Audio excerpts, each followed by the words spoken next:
Now, we gave 4 last time effects of the diaspora on Israel.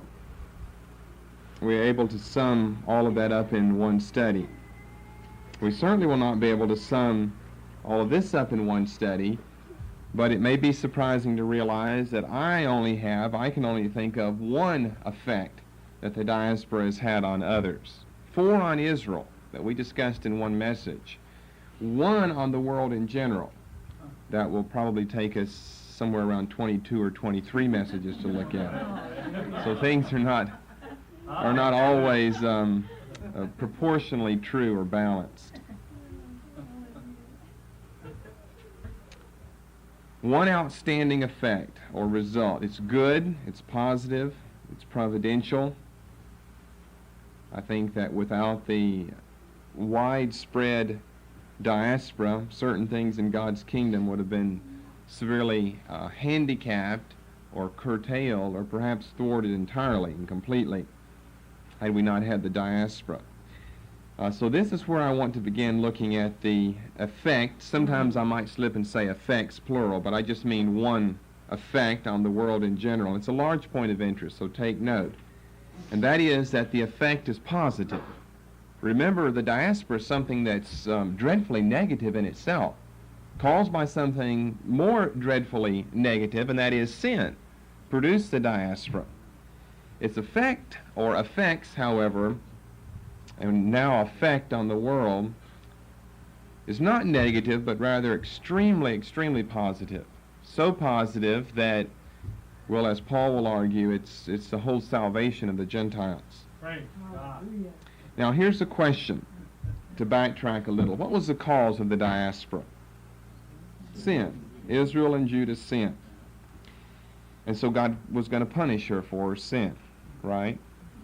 Well, as we've studied and seen before, God's form of punishment, whenever he's punishing the covenant people, his elect people, always is more than just mere retribution, where disobedience occurs and you mete out an equal due proportion of punishment, and so that corrects them of the disobedience in the past. It always serves as retribution, as not just correction but punishment, but it always goes beyond punishment. And that's something that I think too many times we fail to take note of, that when God does punish us, it's always more than just punishment. It is always more than just punishment. It's not just remedial and help so that it's a stopgap measure and prevents us from doing that particular evil again, but it actually can be and is going to be turned around for further future good in our life. And this is what we're going to see in Israel's case. For instance, to borrow the verse of verses that would speak of this, Romans 8 and verse 28. Hallelujah. That's kind of a universal principle as far as God's covenant people are concerned. Romans 8, 28. And we know the Old Testament's just filled with notions of covenant, so we know they were a covenant people. The New Testament, I might add, is equally filled with notions on covenant, although we don't see that as clearly, I don't think. Most Christians don't see that as clearly. But Jesus, even in the inauguration of the Last Supper communal meal itself, drew a relationship between what he was then experiencing with the disciples and what Moses experienced in the Old Covenant by saying, "This is the cup of the new covenant in my blood." Mistranslated Testament in King James Version and other versions, but this is the cup of the new covenant. So clearly there's some type of covenantal situation taking place there. Therefore, we were somehow entering into a covenantal relationship with God. So what's true for covenant Israel is true for the covenant church as well. Romans 8:28, we know that all things work together for good to them that love God, to them who are the called according to his purpose. Now, it's an astounding verse that's easy to misinterpret when people say, well, you know, the devil did this to me and somehow it's going to work to my good. Well, it can, but often people misinterpret that. They don't see the all in outreaching plan of God. But you take the persecution of Saul himself and Saul's whole life was turned around for benefit and a blessing in the church. Scattered the church. God didn't want them to remain in Jerusalem. scattered the church. All of Paul's earlier previous rabbinical training and his fantastic mind and thinking ability was all turned around. He never dreamed that. No one else did. That this man with all of the thinking power will be the one to so clearly articulate the Christian fulfillment of Old Testament prophecy. And it would take someone like him. Peter did his share, and James and John, they did their share. But no one could as clearly articulate it as could the Apostle Paul. And by the way, he's the one writing this verse here. He should know, in looking back on his life, that all things happen, work together for good to those who love God and who are called according to his purpose. Even though he regretted the persecution and all of that, and he cries out for mercy, and he speaks of himself as chief of sinners in 1 Timothy 1, he said that I received forgiveness because I did it in ignorance. But still, through it all, something good is going to come. Now, again, let me just add one footnote of warning that it's easy to get real emotional about that verse and get so emotional that you end up unbiblical about that. But enough of a warning. Then if you'll return to the Old Testament, Jeremiah 24. Return, because this is where we're really dealing with the diaspora. Jeremiah 24:5 in the KJV anyway. In the NIV you'll end up with essentially the same meaning. Jeremiah 24:5, we're saying that the cause of the diaspora was Israel's sin and Judah's sin. And yet even their punishment was intended for good. Now this is the whole theme of the Bible, because God, he starts off with his creation and he starts narrowing things down until he gets one man, Abraham, and then he builds a nation out of them, and then Jesus and the church derive themselves from the nation of Israel. They come out of Israel and all of her religious background and all of her religious upbringing. So we're saying that this people of God, Israel in the Old Testament, sinned, and God sent her into captivity as judgment and as punishment. But yet her punishment was intended for more than just punishment. It was actually intended for good. Jeremiah 24 and verse 5. Thus saith the Lord, the God of Israel. Now he's seen this vision of two different types of figs, the good and the bad. The bad represent the Jews who are insistent upon remaining in Jerusalem. Even when God said, go with Nebuchadnezzar, surrender the city and you'll be better off. And the good figs, contrary-wise, representing the Jews who follow the Lord's leading through Jeremiah the prophet and go with Nebuchadnezzar to Babylon. Like these good figs, so will I acknowledge them that are carried away captive of Judah, whom I have sent out of this place into the land of the Chaldeans for their good. Now, whether we want to put good there or use it as an adjective to describe the people, that these are good people representative by the good figs, is really beside the point. If God counts them as good, then what he's doing for them is for their good as well. I have sent them out of this place into the land of the Chaldeans for their good. In other words, if we want to take a step back earlier than what he just says here, I'm sending them into the land of the Chaldeans, and deal with the whole experience of Israel's sin, then what God would be saying is your sin is going to work out for your good. Now, God in his holiness, he will have to be placated, or he will have to be appeased. And that's just due to the moral nature of God and the moral fabric of the universe, with God being the creator of it all. But still, through it all, God's going to use what has happened evilly and negatively in Israel for Israel's good. And no verse says it in the KJV any more clearly, specifically, than Jeremiah 24 and verse 5. That I have sent out of this place into the land of the Chaldeans for their good. If she had not sinned, there would have been no diaspora. If there would have been no diaspora, there would have been no results of the diaspora. So, if our interpretation, as we're starting tonight and as we'll continue the next few weeks and months, if our interpretation of the results of the diaspora are correct, then we cannot fail but to see the diaspora as both blessing and cursing, as both a blessing and a curse for Israel. That the world would be immeasurably robbed of a blessing had not the diaspora occurred. That blessing being a personal acquaintance with the God of the patriarchs. was stated so early that we find it in Genesis 9 and verse 27, in the prophecy given by Noah. Genesis 9:27.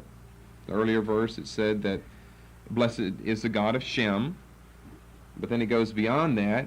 Blessed be Japheth, who will dwell in the tents of Shem. A prophecy of the fact that the Japhethites would inherit the religious blessings and distinctions of the Shemites or of the Semites. So to say all of that again, and then we'll look at some verses, some very important ones, where Paul just piles up argument on argument by question by question. If Israel had not sinned, there'd be no diaspora. Without a diaspora, there'd be no result. Result is it affected the world. And so if our interpretation of the result of the diaspora is correct, then we can't fail but see that the diaspora served a good end as well as an evil end. It was remedial and punishment, but it went much further than that. That the world would be immeasurably robbed of a blessing had not Israel sinned. Now, Paul's going to build a lot of his theology around this. And this, to me, would be the one capstone that would overthrow much of the basis of covenant, or what's also called federal theology. That the world would be immeasurably robbed of a blessing had not Israel sinned. Are you following all of the logic to this?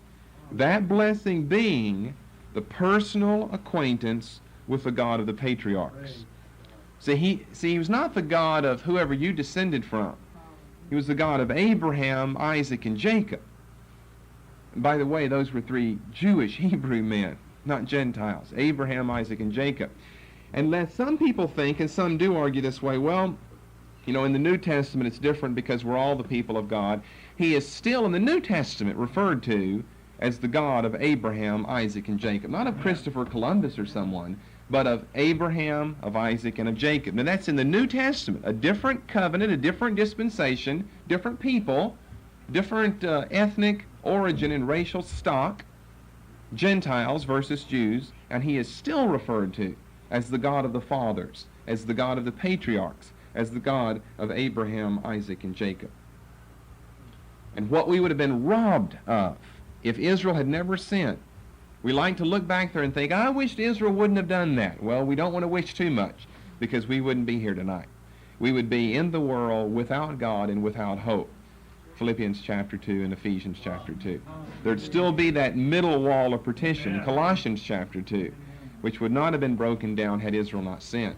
It's tragic that she did. And in one sense, I guess we could say we wished Israel would not have sinned, so that, you know, all of God's promises could have then have been fulfilled. But such was not to be the case, and for this we are glad. For we would have been robbed of personal acquaintance with the God of the patriarchs. Now, turn over to Romans, and I'll show you where and how Paul argues this in chapter 11. Chapter 11.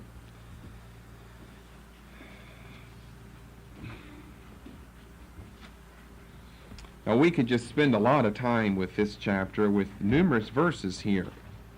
But let's start looking at these questions in, well, he starts off questioning. But let's start in verse 11. I say then, now he's speaking of Israel, I say then, have they stumbled that they should fall? He's speaking of Israel's great sin and apostasy, and God having to deal severely with her. Have they stumbled that they should fall? Or as the NIV said, again I ask, did they stumble so as to fall beyond recovery? God forbid, but rather through their fall salvation is come unto the Gentiles, for to provoke them to jealousy. And now if the fall of them be the riches of the world, and the diminishing of them the riches of the Gentiles, then how much more their fullness? For I speak to you as Gentiles, inasmuch as I am the apostle of the Gentiles, I magnify mine office, if by any means I might provoke to emulation them which are my flesh, and might save some of them. Back to this same form of questioning now. Really, you have to go from 11 to 12 down to verse 15.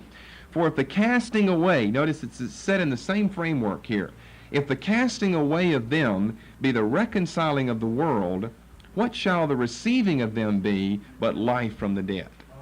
Hallelujah. Now your NIV Study Bible has an extensive note on this 15th verse here because it's a controversial verse as far as the fullness question is concerned here. And let me read how the NIV gives 11 and 12, if you don't have it with you and you want to follow in the KJV, and then get something out of verse 15.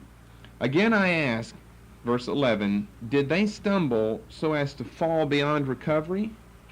See, that if you look at the KJV with me for a moment, it asks there, have they stumbled that they should fall? God forbid. And then verse 12 says, now if the fall of them. Well, he just asked there, have they stumbled that they should fall? And he said, God forbid. And now he's saying, now if the fall of them. Well, he just told us they didn't fall, they stumbled, but not to the actual fall, they just stumble. So it's unfortunate, this translation that we have. We should have different words from 11 to 12 instead of fall. And you'll find different words in the NIV. Again, I ask, did they stumble? Because what he means there is, as the NIV kind of paraphrases, so as to fall beyond recovery. We could paraphrase that. Have they stumbled that they should fall irrevocably or beyond recovery? Not at all. Rather, because of their transgression, salvation has come to the Gentiles to make Israel envious. Verse 12.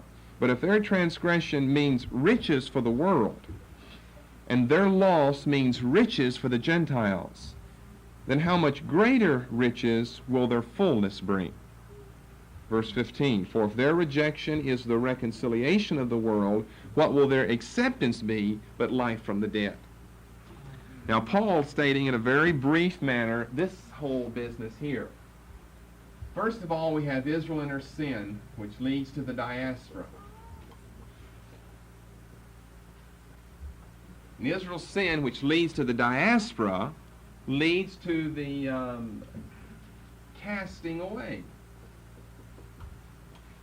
of Israel temporarily. That's always under consideration here, and Paul proves that in verses 25 and 26. Don't be ignorant of this mystery, lest you should be wise in your own conceits, that blindness in part is happened to Israel until. Until means blindness in part until. It means the blindness will be removed. Until the fullness of the Gentiles be come in, and so all Israel shall be saved. As is written, there shall come out of Zion the deliverer, and he shall turn away ungodliness from Jacob. So sin leads to the diaspora, which leads to or represents a casting away, which then leaves the void or vacuum which can be filled with Gentile conversion, which then leads to jealousy on the behalf of Israel, which then leads to Israel's conversion, which then leads, he said, and then if Israel finally is reconciled, then what is that but life from the dead for the whole world? Which then leads to, I hate to use the word universalism, but just something of a huge magnitude and grand scale, but we're back to Gentiles again, though. Now this is what Paul is tracing here. That's the whole theme of the Bible, that God chose Israel, Israel fell away, left a vacuum, that vacuum was filled with you and I, Gentiles, the Gentile church. Israel becomes jealous, that provokes her to her own salvation in Christ, which then, if she, God's first and original choice, is restored to him, then what can that mean but life from the dead for the world? Which then leads down to this grand conclusion. That's why people are so in love with the book of Romans. It is a fantastic book, the way it can tie all of these seemingly disparate ends of string together and get one whole complete theology. Hallelujah. Have they stumbled that they should fall? They stumble in the diaspora and God casts them away that they should fall beyond recovery, irrevocably. God forbid. That means that it's temporary. But rather through their fall, I'm in verse 11, salvation is come to the Gentiles to provoke them to jealousy. Now, if the fall of them, so we're back up to fall of them, be the riches of the world, and he just repeats himself with parallelism, and the diminishing of them, the riches of the Gentiles, then how much more, this time he skips over jealousy, he's already mentioned that in verse 11, then how much more their fullness. He's already said they were jealous, provoked them to jealousy and emulation later in jealousy here in verse 11. How much more their fullness. The fall of them brought riches to the world, the diminishing of them brought riches to the Gentiles, and this is all true right here at this case. Then if in the Gentile salvation they provoke Israel to jealousy and Israel returns to God, then if her first falling away, here's Paul's reasoning, if her falling away in apostasy brought salvation to the Gentiles, then what in the world is her salvation going to do? You know, if something evil and negative like that, her apostasy in the eyes of God, brought the salvation to the whole world, then what in the world is her salvation going to do but bring life from the dead for the world? You see his argument here. Verse 15, for if the casting away of them be the reconciling of the world, the casting away be the reconciling, then what shall the receiving of them be but life from the dead? Praise God. That's why this study of the diaspora is so important. All of Scripture hinges around this. We would have no New Testament or no church without the diaspora. We would not have that. Israel would just have continued, and the prophets would have preached, and she would have continued to repent, and maybe got better, at least stayed somewhere in between, but not gone the final step where she just became so wicked that God had to wipe his hands temporarily of her. We'd have no New Testament. We'd have no church. We'd have no anything that we're concerned about. Now, we could still have Jesus Christ, but he would come to save the Jews and not the Gentiles. We could still have all of that, but it wouldn't affect us any, though. We wouldn't have a New Testament. We would just have an appendix to the Old Testament, which would be the coming of Jesus Christ to save his people. I mean, after all, isn't that what it said? That his name is Emmanuel, God is with us, and he came to save his people from their sins, Matthew chapter 1. And the first way that we think of interpreting that would be his people would be the Jewish people. He came to save his people from their sins. But yet when we go from Matthew chapter 1 to John chapter 1, we read something different, that he came into his own, and his own received him not. But to as many as received him, he gave them the right and the power and the authority to become the sons of God. See, if all we had there was Matthew 1, we'd think he came to save his people, but John corrects that. And of course, Matthew knows better as well, and he shows us throughout his gospel as well. But Jesus was in the world, he made the world, came into his own, and his own received him not. And there we know that his own would have to refer to the Jewish people. And those that received him would be, well, Jew or Gentile, but it starts off basically Jewish and then ends up basically Gentile, as we see in history. So this is what we're talking about. The effect that the diaspora is going to have on the world, I think, is summed up in Romans 11, 12, and 15. Verses 11, 12, and 15 of Romans 11. And here's a little schematic of that. The effect, and you can see how positive it is, the effect that the diaspora will have on the world. The casting away of them be the reconciling of the world. What shall the receiving of them be but life from the dead? So here's how I would describe this effect. Now this you probably pretty much knew from Sunday school, but you just need to learn how it all fits together better. Of course, you didn't go to Sunday school, so that's kind of that's just a play on my past experience, I guess. You know what I mean by that. Where'd I put my marker?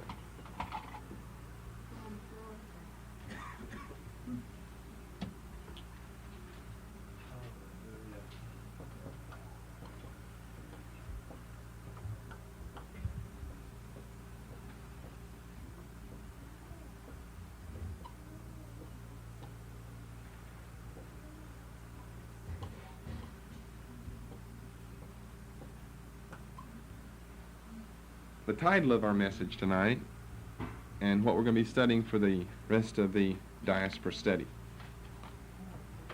Diaspora Jewry as a seed sown.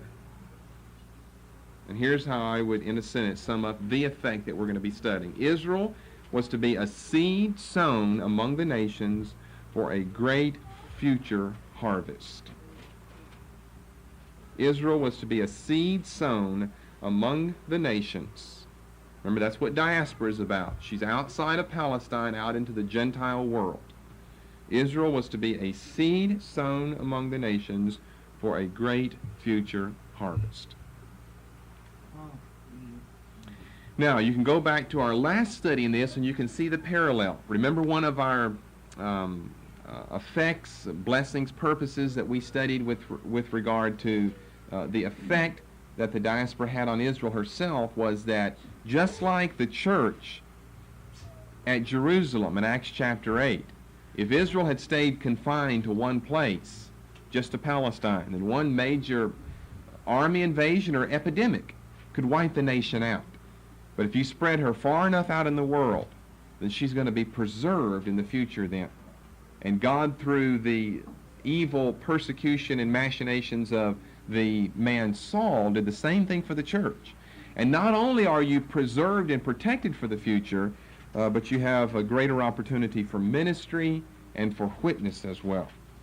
So Israel was to be a seed sown among the nations for a great future harvest. Praise God. Hallelujah. Now let's start with the, well, I would call this, well, I don't know what to call it. I have it entitled Jewish Pride. But let's just look at this sentence that I've just given you, that Israel was to be a seed sown among the nations for a great future harvest. The imagery of the sown seed, or the seed sown, however you want to say it, was actually used by the rabbis quite a bit. This isn't something I'm just making up here, the seed business of a sown seed or a seed sown. The imagery of the seed sown was actually how the rabbis of the 1st century A.D. reconciled the fact that Israel was to be a special people to the Lord, and yet she was scattered throughout the world. I mean, you had to find some way to reconcile that. If this is such a holy people and such a holy nation, then you'd have to ask yourself the question, then why did God allow all of this to happen to us? If we're such a special, chosen people, why did God allow all of this to happen to us? The rabbis had to come up with an answer for that question. They had to reconcile the fact we're chosen, we're special, so says the law of Moses and the prophets, but yet we don't very much look like it today because we're sown, scattered throughout the world. They had to come up with a way of reconciling those two things that seem to be at odds with one another. And their explanation revolved around the fact of agriculture and the sowing of a seed by a farmer. And they said, well, here's what we're going to do. They tended to downplay the cause of the diaspora, which was sin. They tended to downplay that. We saw this earlier with the softening of the Hebrew term. Remember, exile, the softening of that meant military deportation. The softening of the Hebrew term by the Greek term diaspora, which simply means scattering. You could be scattered voluntarily or involuntarily. Either way, you could be scattered. That's a softened, easier term. It's not as harsh as the galut or the golah, the Hebrew two terms, which meant an involuntary scattering by military conquest and deportation. So the rabbis tended to downplay. In other words, the rabbis looked around them and saw Israel scattered throughout all the world. And they weren't faithful to the Old Testament text. They didn't say the reason we're out here is because we sinned against God. No, they didn't want to do that because that makes you and your forefathers look bad. So they said, now, the reason that this has happened is because God has some plan in mind for the whole world, and his plan centrally involves us, the nation of Israel. He had to get us out there so he could accomplish something in the world. Now that happens to be true, but they were less than honest in that they overlooked the initial cause of the diaspora, which was Israel's sin. So I'm trying to explain a little of the psychology of the rabbis and what they were thinking and doing and writing about in the 1st century A.D. And so the diaspora, in other words, the diaspora should have been looked upon by the Jews as, as punishment for sin. Just by virtue of the fact that your residence is 18 Forest Avenue in Tarsus, and not in Jerusalem should cause you to reflect on the fact that my ancestors grievously sinned against God. I mean, just because your mailing address is Rome should cause you to remember the fact that you live in Rome and not in Nazareth or Bethlehem or Jerusalem because of your ancestors' sin. But the rabbis chose to downplay that business. They downplay the Hebrew term by inventing a Greek term, diaspora. They downplay the cause of it, sin, in their writings, because all they can look for is something positive out of this. They said God wants to use us somehow in the world. And so it doesn't matter how we got in the world, which was sin. It doesn't matter how we got there. Now that we're there, we'll forget about how we got there. We'll concentrate on what God wants us to do now that we're here. They actually took pride in their diaspora experience, their cosmopolitan experience. Remember, few of them came home from the exile. Why? Well, it probably wouldn't pay to come home. Read Ezra and Nehemiah, and you'll see all the struggles that the returning exiles faced, and Haggai, all the struggles they had that they probably didn't have over in Babylon. So you're proud of your extra Palestine experience that you have out there in the world, your cosmopolitan experience. Now, you've still got the God of your forefathers, Abraham, Isaac, and Jacob, but now you're worldly wise as well, because you're not just some soul stuck back in Israel who's never, you nor your father or grandfather or great or great-great or great-great has ever even left Nazareth or Bethlehem. Now you're a world-traveled, widely read Renaissance cosmopolitan Jew, and they were proud of that fact. So they hated to trace the diaspora back to sin then. They'd rather not look back but look forward and find out not the cause of the diaspora, but the purpose of the diaspora. For the continuation, they'd rather not look back but look forward and find out not the cause of the diaspora, but the purpose of the diaspora.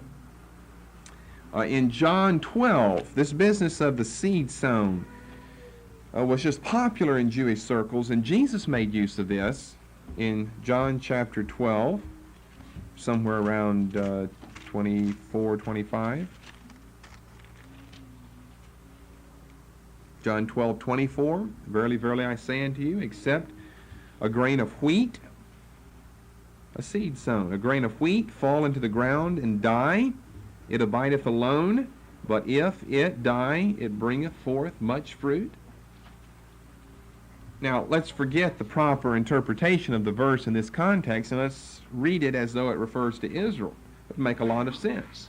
Except a grain of wheat, which would represent Israel, fall into the ground and die, which should represent the Gentile nations in the diaspora, then it abideth alone.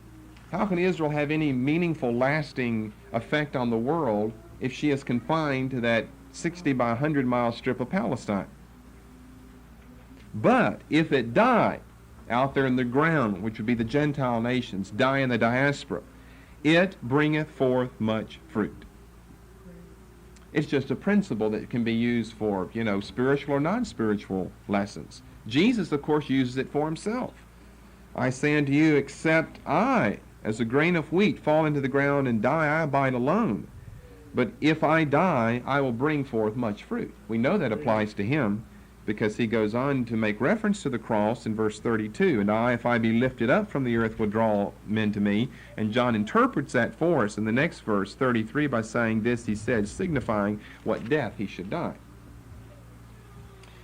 So the figure of the seed, we're saying, is frequently seen in the writings of the Jews. Jesus being a Jew, it's no surprise that we find that reference in his teaching as well. Now, if you remember our studies of Mysterion, it'd be a little shaky to say that we know positively that Jesus has in the back of his mind the current use of the seed sown in Jewish rabbinical diaspora thought. And so he's using it directly as a contrast to that. That's pure speculation. We don't know what's in the back of his mind when he said this. He could have used this, in other words, independently, apart from what was being used by the rabbis.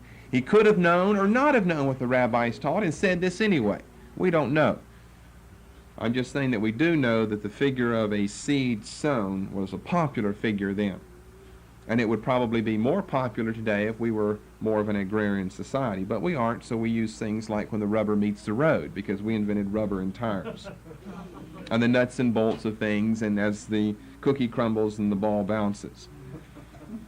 Now, we must qualify this point, the Jewish pride seen through all of this, Jewish pride in her diaspora experience. I must qualify this with one observation. The AD 70 episode did much to change the rabbis' opinion and to lessen their pride in their diaspora experience. And I'll show you why. Because in earlier dispersions, they always had their land, Palestine, they always had their city, Jerusalem, they always had their holy place, the temple, around which to rally. But Jewish defeat in AD 70 made them completely homeless. And so I might compare that, since that was their day and age, I'll compare it to our culture. I might compare that to the young man or young woman who's 18 or 19 and decides to move away from home as an experiment. That's always fun to do because you can always run back home. But once you move away permanently and your mom and dad said, don't ever come back, you're grown now, there's a different feeling out there in the world then. See, you're away from home either way, but it's a different feeling when you know that you're homeless, that you're out there on your own, or when you know, I've always got a place that I can go back to. You can kind of take pride, in other words, in the fact, I have my own apartment, I have my own little house here. Because if the bills ever get too steep, you can run back to mom and dad. They'll take you back in again. That's the way Israel felt. We still got our land. I know I live in Rome, but I can move to Palestine, to Jerusalem, and go to the temple anytime I want to do it. All I got to do is decide to move. So they took pride in their experience of being out there in the world. All of a sudden, when their land and their city and their holy shrine, the temple, were all taken away from them, they don't have so much pride anymore. Now they're a diaspora Jewry, but a homeless diaspora Jewry, that they've never been from 586 BC to AD 70. They've always had their home. If you want to move back, as God spoke through the prophets to the exiles that did return, if you want to move back, come back home. In fact, that was God's will. Come back home. Now, if you want to go back home, you don't have a choice. You're not allowed to go back home. So here is one point of qualification that I would have to make concerning Jewish pride in the diaspora. That pride in their writings is somewhat toned down after AD 70. Because now it's no longer diaspora. It's Golah, it's Galut. It's not diaspora, it's Golah now. You don't have any choice. It's all involuntary that you're out there in the world. But I would also say that even in earlier times that the rabbis were too generous and were too optimistic in their outlook. As I've mentioned, alluded to earlier, they don't fairly look at the sin side of the whole issue. But what they say is true enough, that there is a positive purpose to be worked out and served with Israel out in the nations. Because Old Testament prophecy mentions this. So I guess in one sense it would be proper for the harsh Golah to be softened by the thought of a seed sown. You could take the Golah, leave the diaspora and take the Golah thought of involuntary forced military conquest and deportation, and then soften that. Leave that there, but soften it afterwards with the thought of a seed sown, so that you'll know that I didn't go through all of this evil for no purpose at all. I mean, all of we humans like to think thoughts like that. I didn't suffer this for no purpose at all. It was bad, but at least I see a purpose through it all. And somehow that helps us to endure the situation that we're in. So what began as a painful curse for them might indeed turn into showers of blessing. The scriptural precept was, cast your bread upon the water, and it will return to you after many days. Ecclesiastes chapter 11 and verse 1. Cast your bread upon the waters, and it will return to you after many days. And this is what Israel thought through it all. Casting our bread upon the waters, ourselves out there, and we're going to see a return of this. For an example, the enemy might capture a man from your troop. Well, that's casting your bread upon the water. He can always escape and bring back secrets with him. Then it will return to you after many days. And so they, in other words, adopted a very optimistic, positive outlook on their whole experience of the Golah, which they toned down via the diaspora. That if we cast our bread upon the water, then it will return to us. Let's close with a few Old Testament references to Israel's and the subject of a seed sown. This is biblical. This is not just rabbinical. This is biblical. First of all, Israel sown in her land. So that's different than sown in the diaspora, which is really what we're talking about. But first of all, Israel as a seed sown in her own land. Jeremiah 31, verses 27 and 28.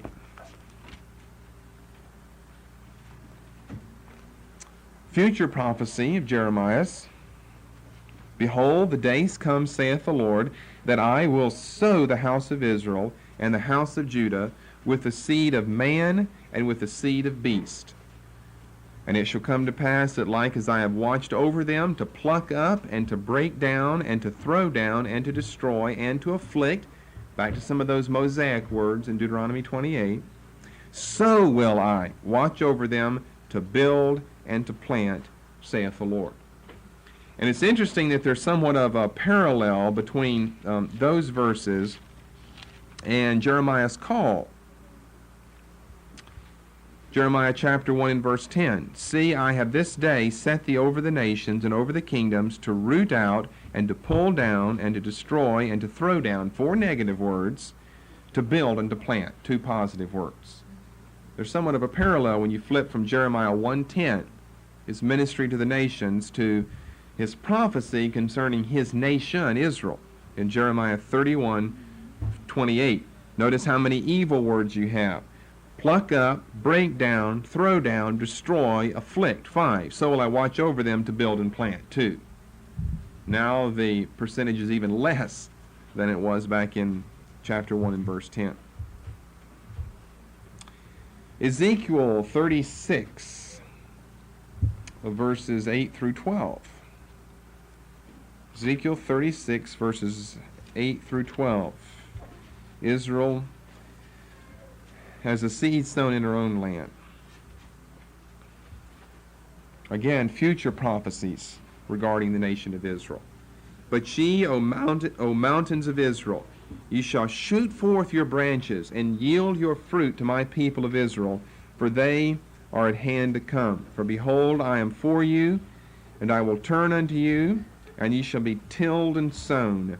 And I will multiply men upon you, all the house of Israel, even all of it. And the city shall be inhabited, and the water and the waste shall be builded. And I will multiply upon you man and beast, and they shall increase and bring fruit. And I will settle you after your old estates, and will do better unto you than at your beginnings. You see, we're to this business of what was a painful curse will turn into showers of blessing. And ye shall know that I am the Lord. Yea, and I will cause men to walk upon you, even my people Israel, and they shall possess thee, and thou shalt be their inheritance, and thou shalt no more henceforth bereave them of men. And one other reference, Hosea 2:23. And I will sow her unto me in the earth, and I will have mercy upon her that had not obtained mercy. And I will say to them which were not my people, Thou art my people, and they shall say, Thou art my God. Ezekiel just said, and you'll know that I am the Lord. I will say to those who were not my people, Cast off Israel. Now I know Paul applies this to Gentiles in Romans, but here it's to Israel. Cast off Israel, those of you who were not my people. I will say, You are my people. And I, who was not your God earlier, you will say, You are my God. So there's Israel sown in her land. And then we don't have that many references for Israel sown among the nations, not with the term sown. We have one in Zechariah 10:9. Zechariah 10:9 in the KJV. I will sow them among the people. And they shall remember me in far countries, and they shall live with their children and turn again. Zechariah 10:9, I will sow them among the people. They shall remember me in far countries. So that would speak of the diaspora, the scattering, the sowing of seed. And they shall live with their children and turn again. But although we don't have any other references under the term sow, of course, much of the prophetic material in the Old Testament deals with this concept of Israel as a seed sown without using the term sow or seed or sown. For instance, let me just mention a few passages. Isaiah chapter 42 and verse 6. I, the Lord, have called thee in righteousness, and will hold thy hand, and will keep thee, and give thee for a covenant of the people, for a light of the Gentiles. Isaiah 42:6. Then Isaiah 49:6. And he said, It is a light thing that thou shouldest be my servant, to raise up the tribes of Jacob, and to restore the preserved of Israel. I will also give thee for a light to the Gentiles, that thou mayest be my salvation unto the end of the earth. Now if you say, well, I thought these were prophecies of Christ. Well, in one sense they are. But in Acts 13 and verse 47, Paul and Barnabas take these prophecies to be prophecies of them and Christian missionary activity, that they were going to be lights unto the Gentiles. And so I'm sure that we could also see an application to the whole nation of Israel in general, that God, by virtue of this metaphor of the seed sown, was going to use Israel as a light to the whole Gentile world.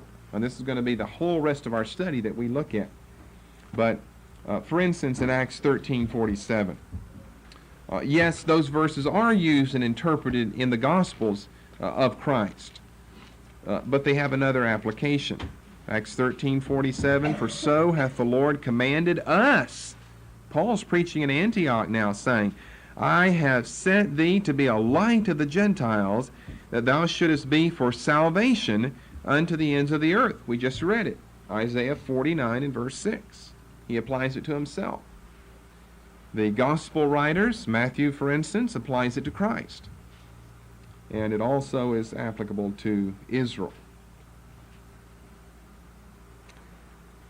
Let's look at Amos 9, verses 11 and 12.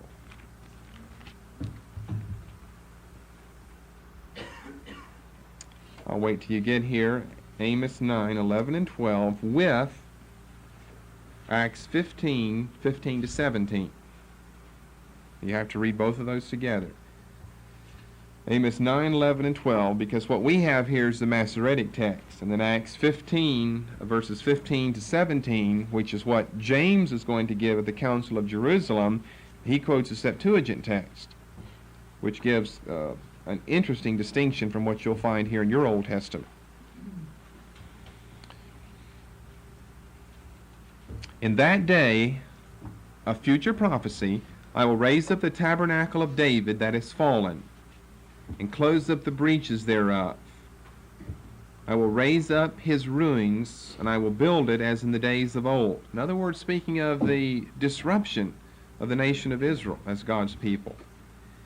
That they may possess the remnant of Edom and of all the heathen, or it could be translated nations there, which are called by my name.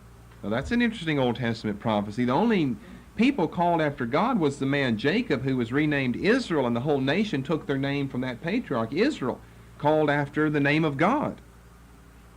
And here he speaks of the heathen which are called by my name, saith the Lord that doeth this.